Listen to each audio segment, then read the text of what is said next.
કચ્છ અને ગુજરાતની રસપ્રદ ઘટનાઓને સમાચાર જાણવા અમારી ચેનલને લાઇક, શેર અને સબસ્ક્રાઇબ કરો. નમસ્કાર, જય શ્રી રામ મિત્રો.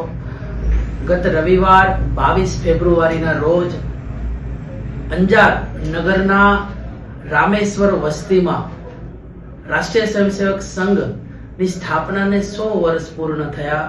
તેના અનુસંધાને એક ભવ્ય હિન્દુ સંમેલનનું આયોજન કરવામાં આવ્યું અને આ કાર્યક્રમ ખૂબ જ સફળ રહ્યો. કાર્યક્રમમાં લગભગ 2000 થી વધુ સનાતની પરિવારોએ ભાગ લીધો.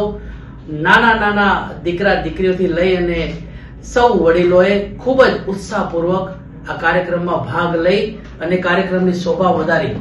આ કાર્યક્રમના મુખ્ય અતિથિ તરીકે ભાગવત આચાર્ય શ્રી હરીશભાઈ પંડ્યા, ભાગવત આચાર્ય શ્રી દિનેશભાઈ રાવલ અને જિગ્નેશભાઈ દોશી, સુધીરસિંહ જાડેજા, અરુણાબેન અને રાષ્ટ્રીય સ્વયંસેવક સંઘ સૌરાષ્ટ્ર પ્રાંતના સેવા પ્રમુખ શ્રી નારણભાઈ વેલાણી ઉપસ્થિત રહ્યા હતા અને આ કાર્યક્રમની શોભા વધારી હતી.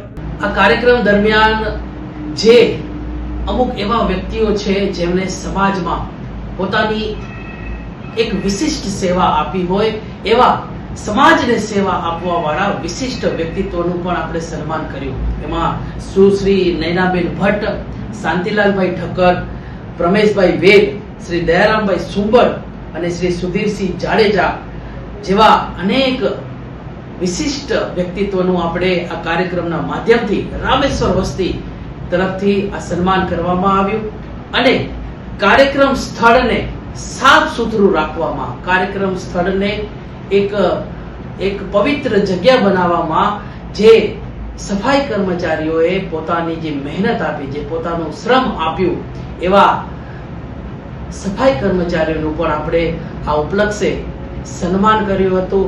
એમને પણ આવકાર્યા હતા. નગરપાલિકાના બોર્ડમેન મેઘજીભાઈ અને એમની ટીમને આપણે એમનું સન્માન કર્યું હતું. આ રીતે આ કાર્યક્રમ ખૂબ જ સરસ અને ખૂબ જ ઉષ્માભર્યું સંપન્ન થયું હતું. ધન્યવાદ.